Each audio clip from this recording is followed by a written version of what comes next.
The sound hit first, a shriek of air being torn apart that rattled the windows of the small clinic. William Hayes looked up from the medication inventory he had been organizing, his hands freezing mid-count. That was not a normal sound. Living on a frontier colony meant strange noises were common, but this was different. This was something massive moving through atmosphere at a speed it should not be that he stepped outside into the cool evening air of Ashford Prime. The twin moons hung low on the horizon, casting double shadows across the scrubland that surrounded his veterinary clinic. Other colonists were emerging from their homes too, pointing at the sky where a streak of white fire carved across the darkness. It fell beyond the hills, maybe 10 miles out. The impact, when it came, shook the ground beneath his feet. Meteor, someone called out. Big one, too. William did not think it was a meteor. Meteors did not course-correct mid-fall. He had seen the object twist in the air, adjusting its descent. He watched the other colonists mill about for a few more minutes before returning to their homes. The excitement was over for them. But William kept staring at the spot where smoke rose against the starlit sky. He should leave it alone. The authorities would investigate in the morning. Whatever crashed out, there was not his problem. He had animals to care for, supplies to organize, a quiet life to maintain. Getting involved in mysteries was not part of his plan when he moved to this isolated corner of the galaxy. But old instincts were hard to kill. Years as a military medic had trained him to run toward disaster, not away from it. And something about that fall bothered him.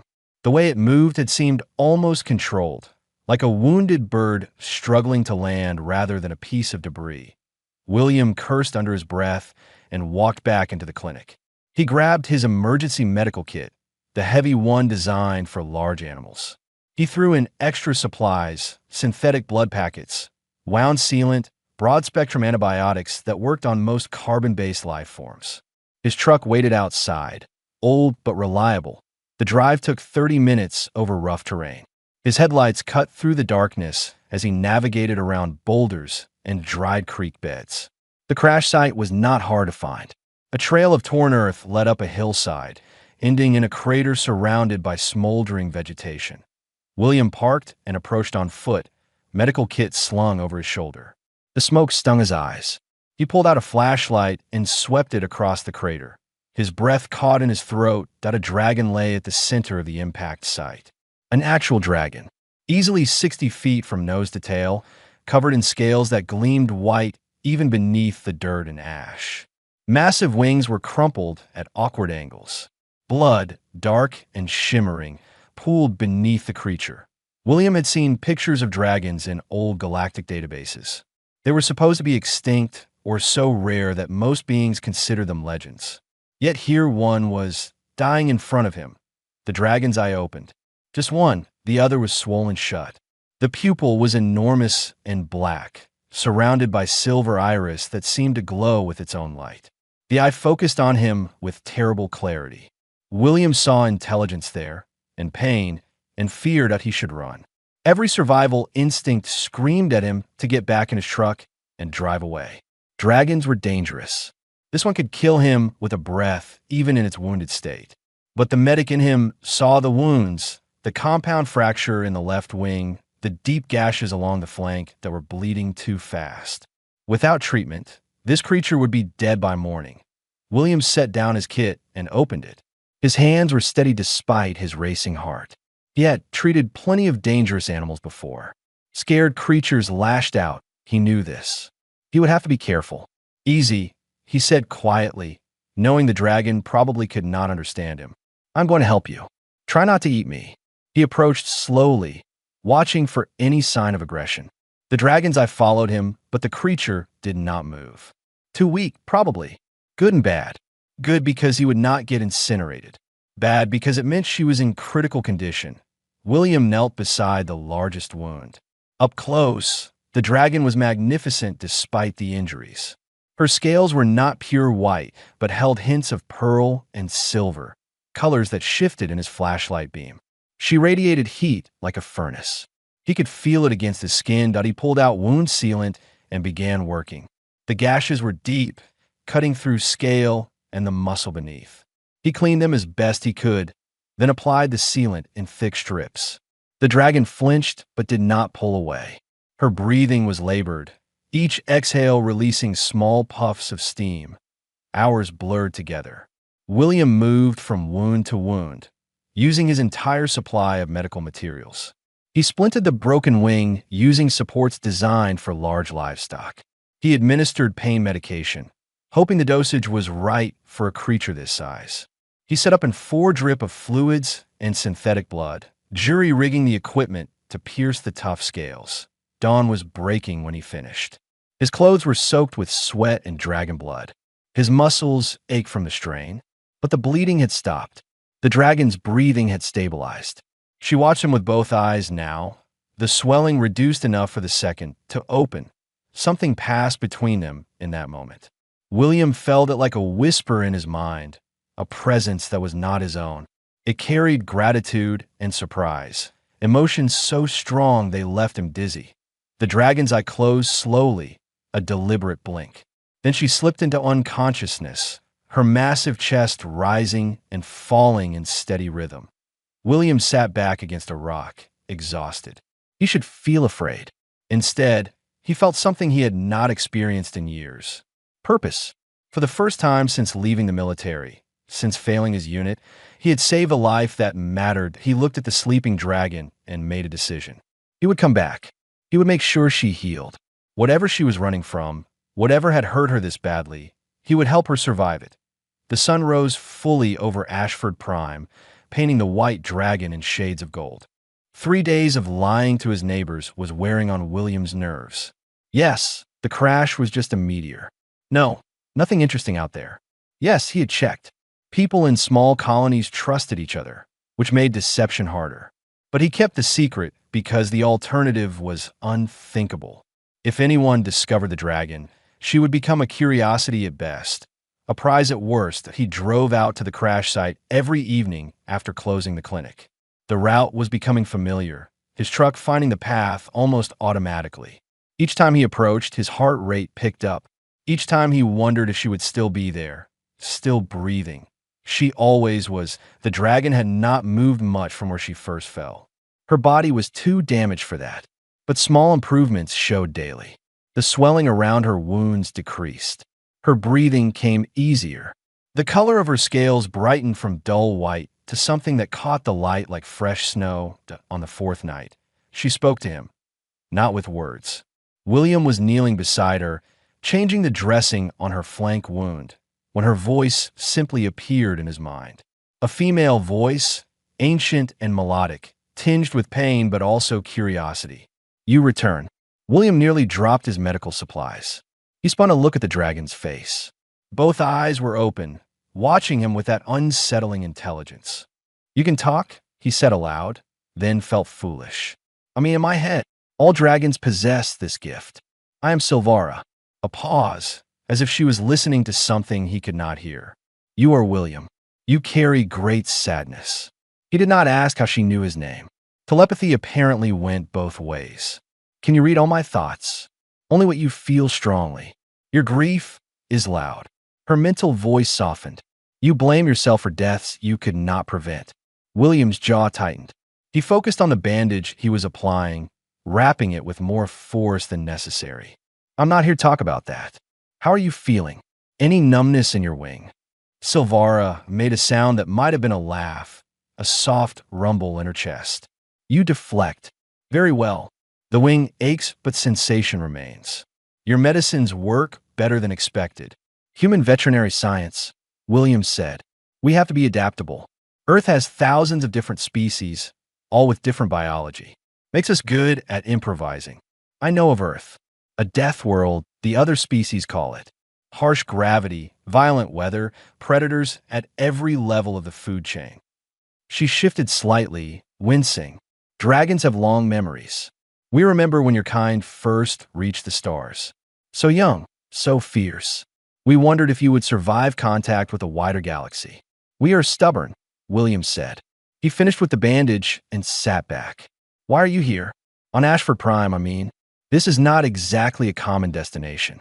The presence in his mind grew heavier, weighted with something dark. "I'm being hunted." William had suspected as much. Injuries like hers did not come from accidents. By who? Mercenaries, bounty hunters, criminal syndicates. Take your choice. Bitterness colored her mental voice. Dragon scales resist energy weapons. Our blood contains compounds that extend life. Our bones conduct heat in ways useful for advanced technology. We are valuable dead, you see, much more valuable than alive. How many dragons are left? Few. Perhaps 24 across all known space. We were once mighty, but that was millennia ago. Now we are prey.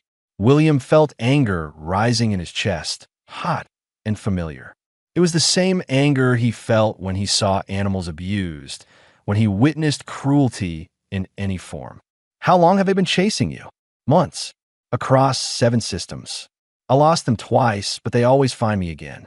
I came to Ashford Prime because it is remote, hoping to rest and heal.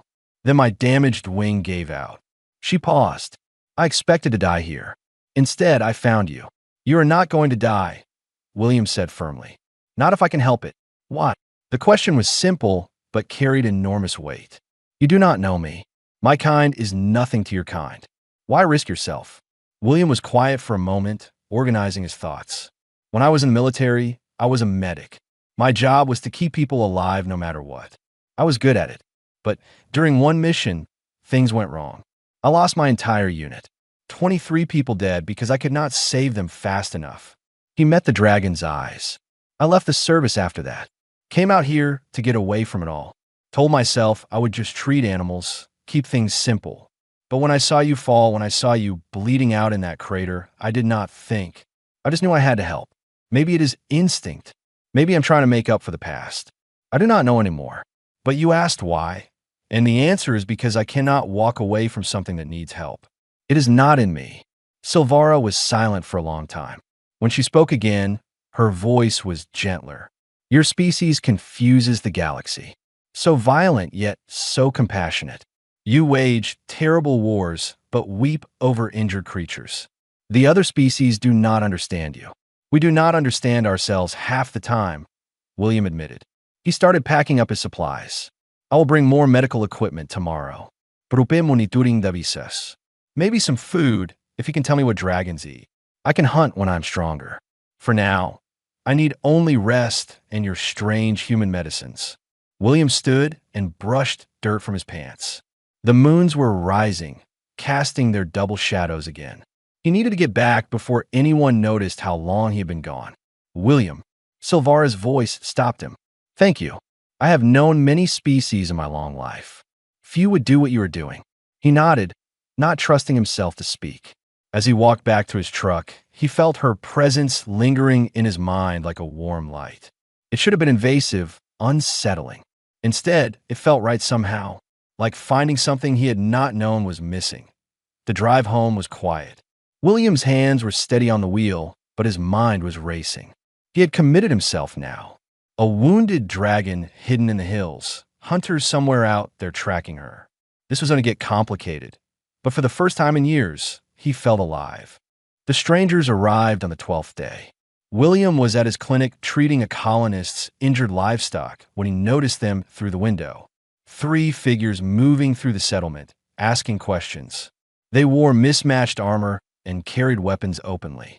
Not illegal on frontier worlds, but unusual enough to draw attention. His stomach dropped. He knew what they were before they even reached his door. The leader entered first, a tall insectoid being with 4 arms and compound eyes that glittered like cut gems. Behind him came 2 others, species William did not recognize. All of them had the hard look of people who made their living through violence. Veterinarian Hayes? The insectoid asked. His translator unit turned clicks and whistles into flat, emotionless speech. That is me. What can I do for you? We are tracking dangerous wildlife. Large predator, possibly injured. It may have crashed near this settlement approximately 2 weeks ago. The hunter's eyes fixed on William. You have seen nothing unusual? William kept his expression neutral. Years of military training helped. I saw a meteor fall in the hills. Checked it out. Found nothing but a crater. Happens sometimes out here. Meteor, the hunter repeated. He tapped something on a device strapped to his forearm. Our sensors detected organic compounds at the impact site, high concentrations of rare proteins, not consistent with meteor. Could be local wildlife got caught in the impact, William suggested. We have some big creatures out in the deep scrubland. One might have been in the wrong place when your meteor hit. The hunter stared at him for a long moment. William stared back, keeping his breathing even. He had faced down worse than bounty hunters. Finally, the insectoid nodded. Perhaps. We will investigate the area ourselves. If you see anything unusual, report it to local authorities. There is a substantial reward for information leading to our target. They left. William watched through the window as they climbed into a sleek hunting vehicle and drove toward the hills. Toward Silvarad, he closed the clinic early and drove out using a different route, one that looped wide around where he expected the hunters to search.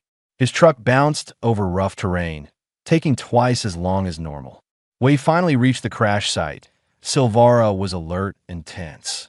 "They are here," she said into his mind as soon as he approached. "I can sense their technology scanning the area. I know. They came to my clinic." William pulled out camouflage netting from his truck, the kind hunters used to hide blinds. "We need to cover you better." Their sensors picked up organic traces. Working together, they draped the netting over Silvara's bulk. It was designed to scatter sensor beams and blend with natural surroundings. Not perfect, but better than nothing. William added local vegetation, trying to make the whole thing look like a natural formation. "This will not hide me for long," Silvara said. Her fear bled through the telepathic connection. "They are persistent. They have followed me too far to give up now. Then we need to get you off this planet." William sat down next to her head, thinking, "Can you fly yet?" "Short distances, perhaps, but not far enough to escape a ship." William pulled out his communication device and scrolled through old contacts, names he had not looked at in years. Former military colleagues scattered across the galaxy. He found the one he wanted and composed a message, careful to keep it vague. Called in a favor owed from a dangerous mission years ago. The response came within minutes. His old friend could arrange discreet transport off-world, but it would take time to reach Ashford Prime. "At least a week, maybe 2. We have to keep you hidden until then," William told Silvara. "Can you move? We should relocate to somewhere less obvious." "I can move short distances now. Your treatments have helped more than you know." She paused. "William, you should not be doing this. If they discover you are helping me, you will be charged with interference. Perhaps worse. Let me worry about that." "Why?" It was the same question she had asked before, but with new urgency. "You could claim the reward. Dragon scales are worth a fortune. My corpse would make you wealthy." William looked at her, this magnificent creature who had survived for centuries only to be hunted like an animal. "You know why? You've been in my head. You know I could not do that any more than I could stop breathing."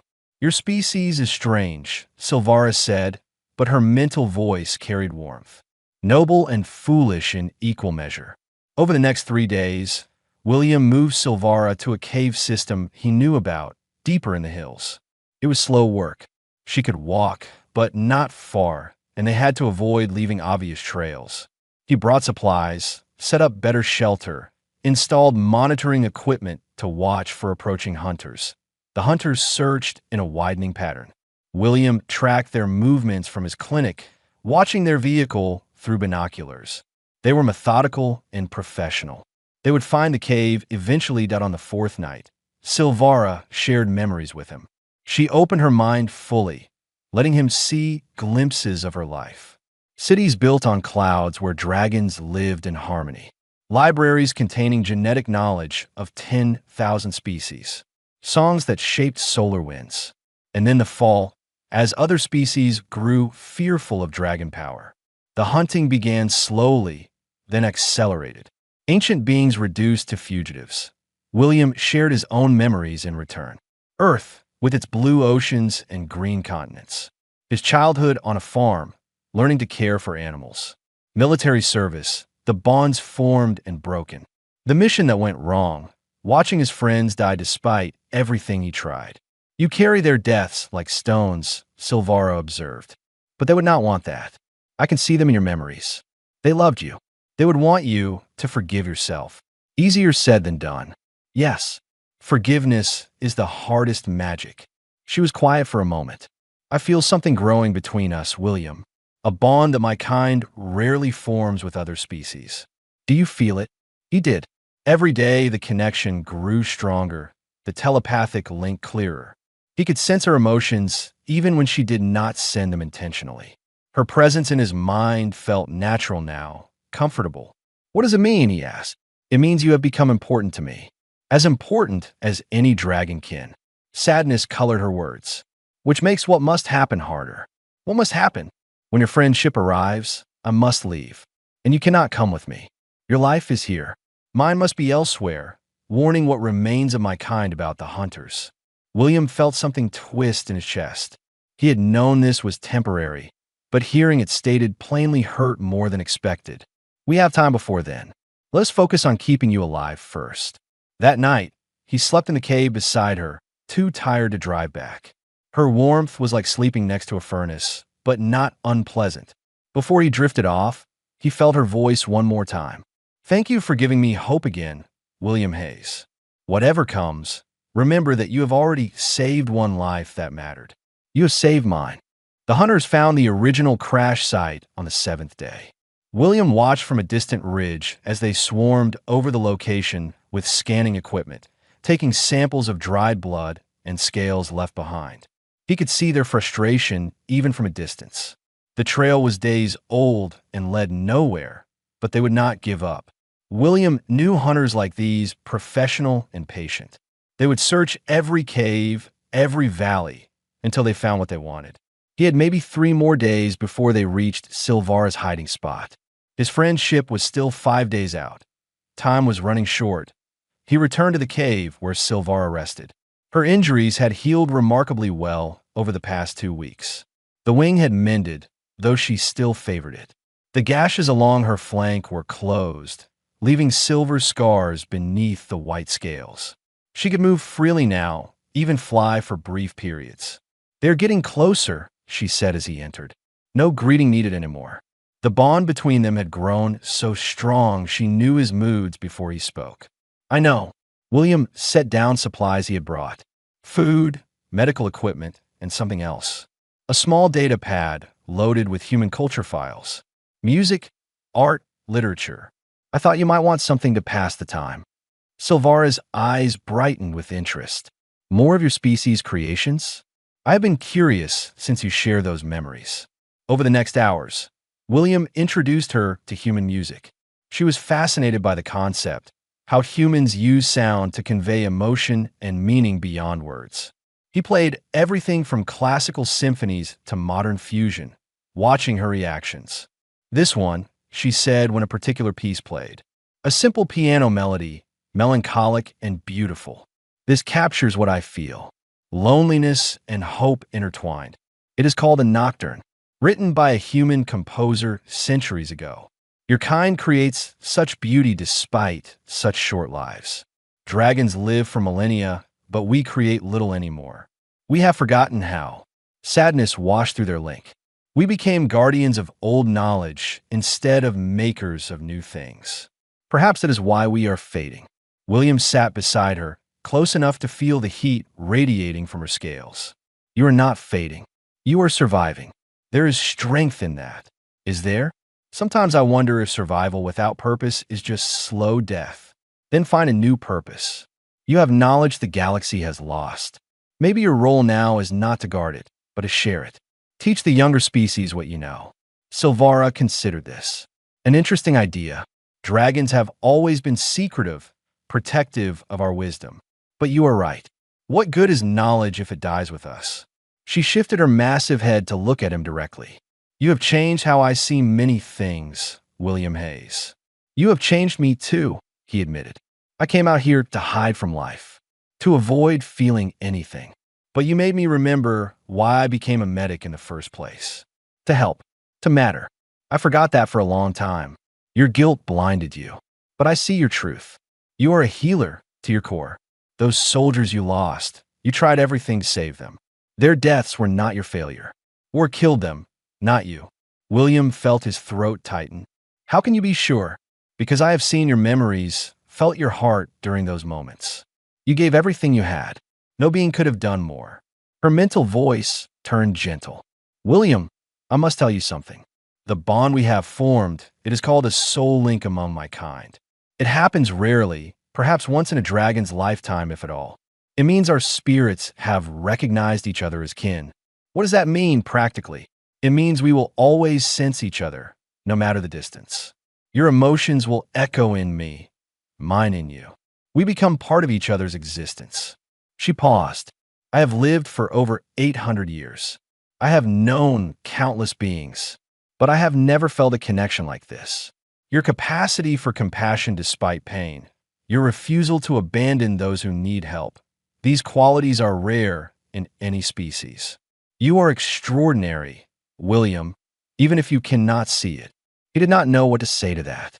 Instead, he reached out and placed his hand on her scaled snout. The scales were warm and smooth, like polished stone heated by sun. Silvara closed her eyes, a gesture of trust. I need to tell you something too, William said quietly. When you leave, it is going to hurt. I know it has to happen. I know you need to find your people, warn them. But I'm going to miss you, more than I have missed anyone in a long time. The soul link will help. We will never truly be apart. It is not the same as having you here. No, Silvara agreed. It is not. But William, this is not an ending. It is a beginning. What do you mean? She opened her eyes, and they glowed with an inner light he had not seen before. I came to this region of space deliberately, not by accident, not just fleeing hunters. I came because of humans. William frowned. I do not understand. Dragons have certain gifts. One is very long memory. Another is foresight, though it is imprecise. We see possible futures, patterns in the flow of time. Her mental voice grew serious. For decades, we have seen the same vision repeating. A darkness coming to the galaxy, a threat that will challenge all species. And in every version of the future where the galaxy survives, humans play a central role. That is impossible. We are newcomers. The other species have technology and knowledge far beyond ours, but they lack what humans possess. The ability to adapt rapidly, to form bonds across species lines, to care for beings that have no evolutionary relationship to you. The galaxy is old, William. Most species are set in their ways, unable to change quickly. But humans? You are young, flexible, fierce when needed, but compassionate always. The coming darkness will require all of these qualities. William absorbed this information slowly. And you came here to find humans? To find me? I came to understand your species better, to see if the visions were true. And then I fell from the sky, wounded and dying, and a human ran toward me instead of away. A human spent his own resources to save me, risked his safety to protect me. You proved what I needed to know. She paused. You are not random chance, William. The soul link does not form without reason. On some level, I believe I was meant to find you, and you were meant to help me. For what purpose? I'm not certain yet, but I feel it growing in my mind, a sense of something larger beginning. Your role is not finished when I leave. It is only starting. Outside the cave, thunder rumbled. A storm was moving in, common on Ashford Prime this time of year. William listened to the rain start, a steady drumming on stone. I am just a veterinarian, he said. I did not know how to save galaxies. Neither did I know how to trust again, Silvara replied. But here we are. Sometimes we grow into our purpose rather than knowing it from start. They sat together in comfortable silence, listening to the rain. The bond between them hummed with shared warmth. Two beings from vastly different origins finding common ground. Whatever came next, whatever challenges awaited, William knew he would face them differently now that he was no longer running from his past. He was walking toward a future he could not yet see, but no longer feared. The attack came at dawn. William was sleeping in the cave entrance when Silvara's warning exploded in his mind, urgent and sharp. He jerked awake, reaching for the rifle he now kept close. Outside, the sound of engines approached fast across the rocky terrain. They found us, Silvara said, already rising to her feet. Her wings unfurled, nearly touching the cave ceiling. 3 vehicles. Multiple heat signatures. They are armed. William grabbed his communication device and sent an emergency signal to his friend's ship. Still 2 days out, too far to help now. They were on their own. "Can you fly?" he asked, gathering essential supplies into a pack. "Yes, but not far. My wing is healed, but not at full strength. It does not need to be far. Just to the extraction point." William pulled out a map and pointed. 30 miles north. Old landing field from when this colony was being surveyed. Your ride will meet us there in 48 hours. 30 miles through hunter patrols. Silvara's eyes narrowed. "And you?" "I will slow them down. Buy you time." "No." Her mental voice cracked like thunder. "I will not leave you to face them alone. You do not have a choice. If they catch you, everything we have done means nothing." William slung the rifle over his shoulder and checked his other equipment. Flares, smoke grenades, basic medical supplies. Not much against professional hunters, but he would make it work. "I am a death worlder, remember? We are hard to kill." The first vehicle crested the ridge. Silvara saw it through the cave mouth and hissed, a sound that vibrated in William's chest. "They're scanning. We have minutes at most. Then go. Now, follow the canyon system north. It will hide you from aerial detection. I will meet you at the landing field." William dash go. Silvara hesitated one more moment, their soul link flooding with her anguish and determination. Then she moved. Her massive form slipped out the back of the cave, where a natural chimney led up through the rock. William heard the beat of wings, powerful and growing distant. He turned to face the entrance and waited. The hunters came cautiously, weapons ready. The insectoid leader from before stepped into the cave first, his 4 arms each holding a different piece of equipment. Behind him, his team spread out in practice formation. "Dr. Hayes, we meet again." The translator rendered his clicks as disappointed. Sensors detected 2 heat signatures, one considerably larger than human. "Where is it?" "I have no idea what you are talking about." William kept his hands visible but near his weapons. "This is public land. I come out here to camp sometimes. Lying waste both our time. We know the dragon is here. Fresh scales in the back passage, thermal residue consistent with dragon biology." The hunter's weapon raised slightly. "Tell us where it went, and we will forget you interfered. Refuse, and you become an accessory. That carries severe penalties." William smiled without humor. "Then I guess I am an accessory." He dove sideways as the hunter fired, the energy bolt scorching the air where he had stood. William rolled behind a rock formation and threw a smoke grenade. Thick gray clouds filled the cave instantly. He knew this terrain, had mapped every inch over the past weeks. The hunters did not, but he moved through the smoke using memory, heading for the side passage he had prepared. Behind him, frustrated clicks and shouts echoed as the hunters struggled with visibility. Their sophisticated sensors were useless in the dense smoke. William emerged from the cave's secondary exit and ran. The terrain here was treacherous, all loose rocks and sharp drops. Perfect for someone who knew where to step. Behind him, hunters spilled from the cave, spreading out to cut off escape routes. He led them on a chase through the ravines, using every trick he remembered from military training. Doublebacks, false trails, spots where narrow passages forced pursuers into single file. His human endurance served him well. While the hunters were faster in short bursts, William could maintain his pace for hours. His Deathworlder body, adapted to Earth's harsh gravity and thin oxygen, made this planet's environment easy by comparison. But there were more of them, and they were learning the terrain. William felt the energy bolt singe past his shoulder, close enough to smell burnt fabric. He returned fire, not trying to hit, but to keep them cautious. Every minute he bought was another minute Silvara put distance between herself and capture. An hour into the chase, William's communication device buzzed. Silvara's voice came through their link, sharp with fear. "William, I hear engines ahead. They have another team waiting in the northern canyons." Of course they did. The hunters had planned for escape attempts. "Can you go around?" "Not without being seen. The canyon narrows ahead into a bottleneck." William changed direction, angling northeast. "Keep going forward. I will handle the blockade. You cannot fight them all. Watch me." He pushed his body harder, drawing on reserves of strength that would leave him exhausted later. If there was a later, the hunters behind him fell back, content to track rather than engage now that they knew where he was heading. They thought he was trapped. They were partially right. William reached the canyon bottleneck 20 minutes later. 2 vehicles waited there, hunters positioned to catch anything coming through the narrow passage. They saw him coming but held fire, recognizing him from the earlier encounter. "Dr. Hayes, this is foolish." The insectoid leader had caught up, approaching from behind with his team. "You are surrounded. The dragon cannot escape. Surrender, and you might avoid prison." William checked his ammunition. 3 rounds left. Not nearly enough.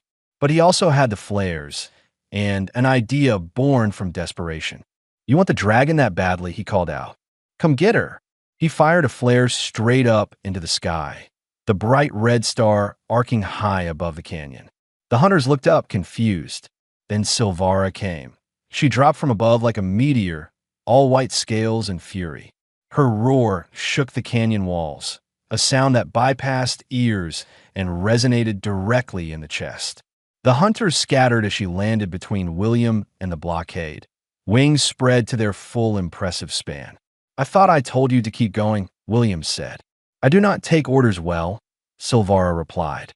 Her eyes were fixed on the hunters, who were regrouping and raising weapons. "And you should know by now that I will not abandon you any more than you would abandon me." Energy bolts lanced toward them. Silvara's wings snapped shut around William, her scales deflecting the shots in showers of sparks. Dragon scales, nearly impervious to energy weapons. The hunters curse in multiple languages. "Can you carry me?" William asked. "I can try. Hold on." William grabbed onto the natural ridges along Silvara's neck. She crouched, muscles bunching, then launched skyward. The beat of her wings was thunder in his ears. Behind them, more energy bolts lit the air, but they were already climbing fast that Silvara's injured wing faltered halfway up the canyon wall. She compensated, adjusting her flight with skill born from centuries of practice, but William felt her strain through their bond. She was pushing herself beyond safe limits. They cleared the canyon rim, and Silvara immediately dropped altitude, gliding more than flying now. The landing field was still 15 miles ahead. Behind them, hunter vehicles gave chase. "I cannot fight and fly," Silvara said through their link. "My wing will not support combat maneuvers." Then we run, or fly, whatever the dragon equivalent is. Despite the danger, he felt her amusement ripple through the bond. "Hold tight, Deathworlder. Let us see if your kind's famous stubbornness translates to aerial pursuits." They raced across the landscape, hunter ships close behind. The old landing field appeared ahead, a flat stretch of broken concrete overgrown with scrub vegetation. William spotted the ship immediately, a sleek courier vessel with its boarding ramp already lowered. His friend had arrived early. "There!" he shouted over the wind. Silvara adjusted course, wings straining with effort. Behind them, hunter vehicles closed the distance. Energy bolts streaked past, getting closer with each shot. Silvara landed hard, her legs buckling slightly. William rolled off her back and helped steady her. She was exhausted, sides heaving with effort. The flight had taken everything she had left. "Go," William urged, pushing her toward the ship. "Get aboard." But Silvara stood frozen, staring at him. Through their bond, William felt a surge of emotion so powerful it nearly drove him to his knees. Grief, gratitude, determination, and something else. Something that felt like finality. "I cannot leave you here wounded," she said. Blood ran from a gash on her shoulder where an energy bolt had clipped through her scales. William had not noticed it during the flight, but now he saw how heavily she favored that side. "I will be fine. They want you, not me. Once you are gone, they will leave. You know that is not true. You interfered with their hunt. They will make an example of you." More energy bolts impacted near them. The hunters would be here in moments. William grabbed his rifle and returned fire, forcing one vehicle to veer off. But there were too many. "Silvara, please, get on the ship. That is all that matters. No, her mental voice rang with sudden certainty. What matters is that neither of us dies here today. And there is one way to ensure that. Before William could ask what she meant, Silvara reared up on her hind legs. Her wings spread wide, and she began to glow, a soft white light emanating from deep within her chest. The air around them grew thick with power, ancient and vast. "What are you doing?" William felt energy building through their soul link, flowing from her to him like a river finding its course. Something dragons rarely do. Something we reserve for only the most precious of bonds. The light intensified, wrapping around both of them. "I am sharing my life force with you, William Hayes, binding us together in a way that transcends distance and time." The energy hit William like a physical force. He gasped as warmth flooded through every cell of his body. The exhaustion vanished. The cuts and bruises from the chase healed instantly. But more than that, he felt Silvara inside him, not just in his mind, but woven into his very being. Their souls overlapped, two separate entities becoming something greater together. Images flashed through his consciousness, visions like the one Silvara had described. He saw the future spreading out in countless branches, possibilities, and probabilities. He saw darkness coming to the galaxy, an ancient threat stirring in the void between stars. But he also saw light, humans and dragons working together, species setting aside old fears to stand united. And at the center of many of those bright futures, he saw himself. "You see it now," Silvara said. Her voice was weaker, but filled with joy. "I did not come to find just any human. I came to find you." The vision showed me a human with a healer's heart and a warrior's courage. Someone who could bridge the gap between species, who could inspire others through action rather than words. I crashed on this world because fate or chance or destiny brought me to the exact place I needed to be. But why share your life force? You needed that strength. I needed you alive more. The coming years will be difficult. You will face challenges that require more than human endurance. This gift will sustain you, heal you when others cannot. She lowered her head until her eyes were level with his. "And it means we will never truly be apart. No matter where I go, you will feel me. When I am in danger, you will know. When I find joy, you will share it. Our bond is permanent now." The hunters reached the landing field. Their vehicles formed a perimeter, weapons trained on Silvara and William. The insectoid leader stepped out, raising a hand to halt his team from firing. "Fascinating," he said, studying the fading glow around them. "A life bond. I have only read about such things. It does not change anything, unfortunately. The dragon is still our prey." William stepped in front of Silvara, rifle raised. His body felt strong, renewed, but he knew it was not enough. One human against a dozen armed hunters was suicide. Then the ship's weapons powered up with a distinctive hum. A voice crackled over external speakers. "Stand down or be fired upon. The dragon is under my protection." The hunters hesitated. The courier ship was small, but its weapons were military grade, more than a match for civilian hunting vehicles. A standoff formed, tense and fragile. "William," Silvara's voice was soft in his mind. "I must go now. The longer I stay, the more danger you face. But know this, what happened here changes everything. You gave me hope when I had none. You risked everything for a being you did not know. That kind of compassion will be needed in the days ahead. I do not know how to do what you're asking. Save a galaxy? I am just a veterinarian. You are so much more. You simply have not seen it yet." She began moving toward the ship, each step clearly painful despite the life force she had shared. "Continue your work here. Heal those who need healing, but also prepare. Others will come seeking your help, drawn by the bond we share. Trust your instincts. Trust the connections you form. And remember that sometimes the greatest heroes are those who never sought to be heroic at all." She reached the boarding ramp and turned back one final time.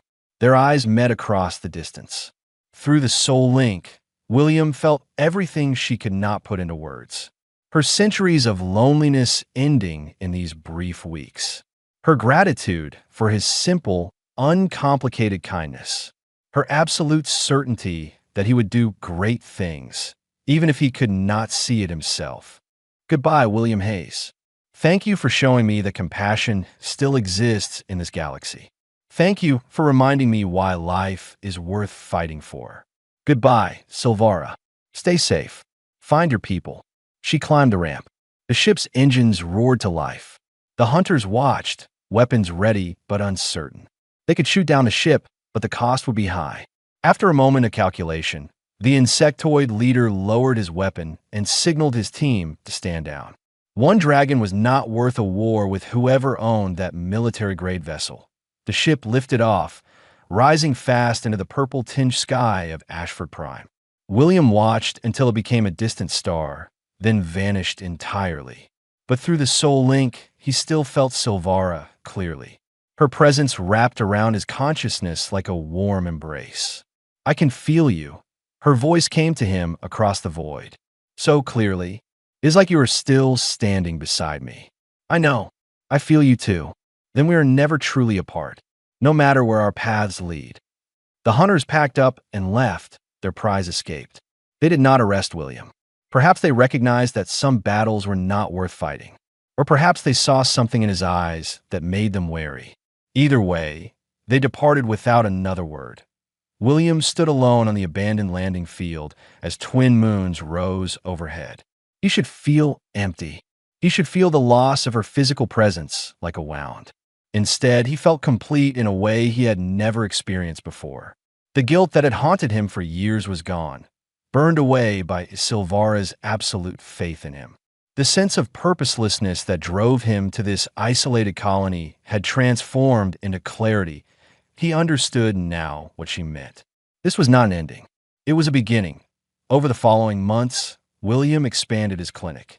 He began training other medical personnel in cross-species treatment, sharing techniques he had developed. He advocated for protection of endangered species, using his newfound reputation to push for change. Word spread about the human vet who had saved a dragon, and others came seeking his help. Beings from across the galaxy with nowhere else to turn. Each night, before sleep, William reached out through the soul link. And each night, Silvara answered.